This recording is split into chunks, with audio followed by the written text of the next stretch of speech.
सुनील शर्मा जी और यहाँ के विकास गिरी जी महंत जो है एक तरह से क्षेत्र के धर्मगुरु हैं, फतेह सिंह पवार जी, रमेश जी, मक्खन जी और ये रमेश भी बैठा है भाई। तो आज जो कार्यक्रम हुआ है, मैं एक चीज कहना चाहता हूं कि आप ध्यान से देखो।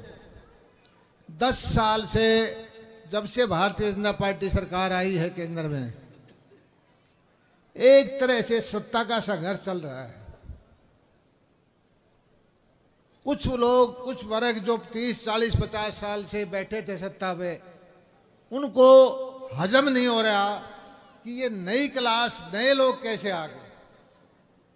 दिल्ली में बैठे लोगों को 10 साल से प्रधानमंत्री नरेंद्र मोदी हैं, आज भी वो धनाढ्य लोग, आज भी वो लोग जो अपने आप को आप लोगों के भाग्य विधाता समझते रहे हैं, आपके वोट ले जाते थे, नीतियां ऐसी बनाते थे कि उनको फायदा हो, आपका ना हो, उन लोगों को आज भी नरेंद्र मोदी या भारतीय जनता पार्टी हजम नहीं हो रही है।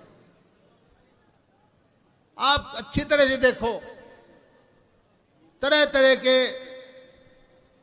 षड्यंत्र करते हैं। कभी अमेरिका में खबर छपवाते हैं, कभी यूरोप में खबर छपवाते हैं, कभी सेना पे उंगली उठाते हैं, कभी किसानों को भड़काते हैं, कभी पहलवान के नाम पे राजनीति करते हैं। ये नहीं कहते कि हमने 50-60 साल जब सत्ता में थे तो अच्छा काम किया, उस काम के लिए नहीं कहते।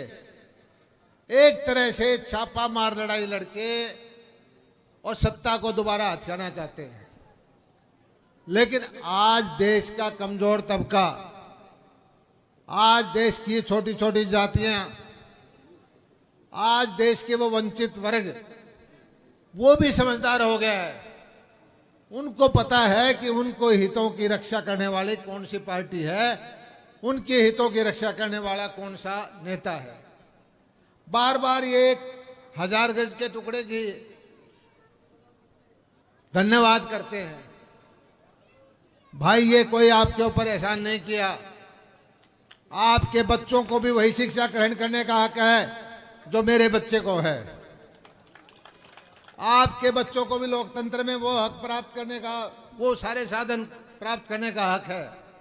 आज क्योंकि आचार संहिता लगी हुई है, मैं आपके लिए कोई घोषणा नहीं कर सकता, लेकिन मैं एक चीज आपसे जरूर प्रार्थना करूंगा।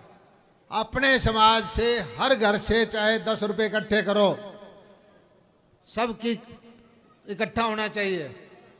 और जहां तक जो चीज आप वहां पर प्लानिंग करोगे, आपका भाई कमजोर नहीं है, पैसे में भी कमजोर नहीं है, दिल से भी कमजोर नहीं है। जो चाहोगे वो आपका बनेगा, जो चाहोगे वो आपका बनेगा वहां पर। मैं तो इतना ही कहना चाहता हूं। और यहां पर भी, इस हल्के के अंदर भी मैं यही देख रहा हूं, वही सिस्टम है। कुछ लोगों को यह हजम नहीं हो रहा कि भाई खटीक समाज के इतने बच्चे नौकरी क्यों लग रहे हैं।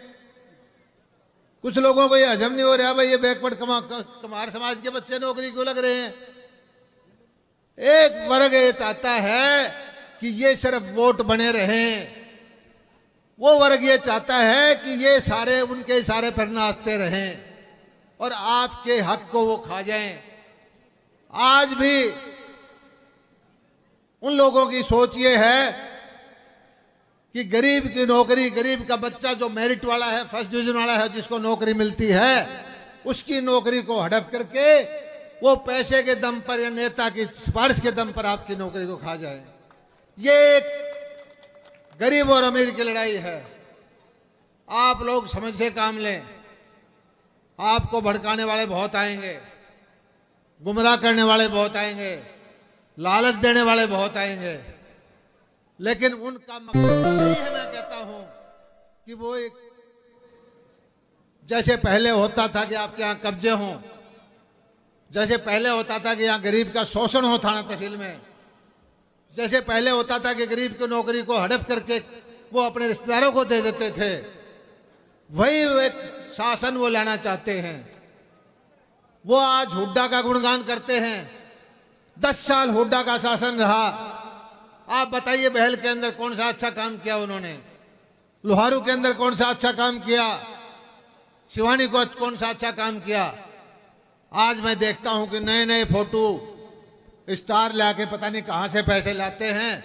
कोई समाज सेवी बन रहा है, कोई किसी तरह से बन रहा है, कोई नेता बन रहा है, लेकिन उनको एक चीज का नहीं पता कि लोहारू का गरीब जाग चुका है, हरियाणा का गरीब जाग चुका है, देश का गरीब जाग चुका है।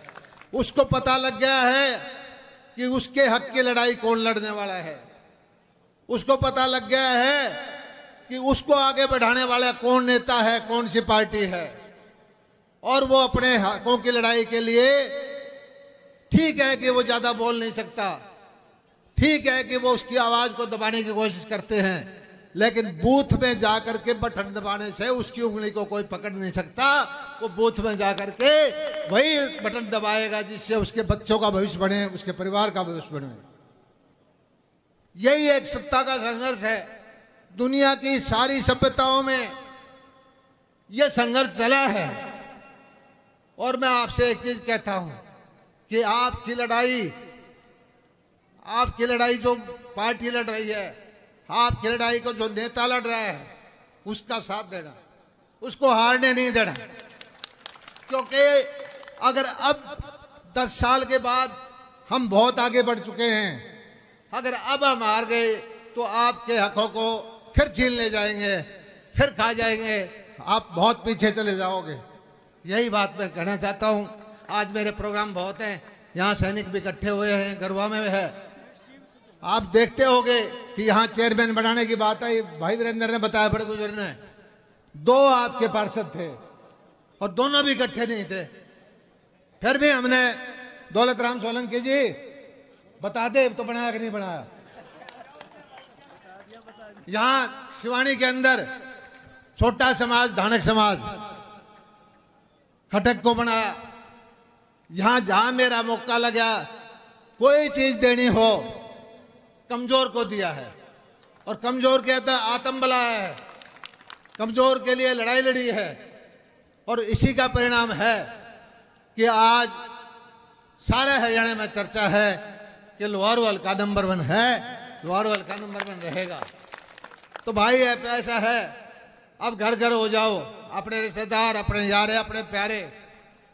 ये एक तरह से कमजोर के आगे बढ़ाने की लड़ाई है। चुनाव कोई जेपी दलाल का नहीं है, ये चुनाव भारतीय जनता पार्टी का नहीं है।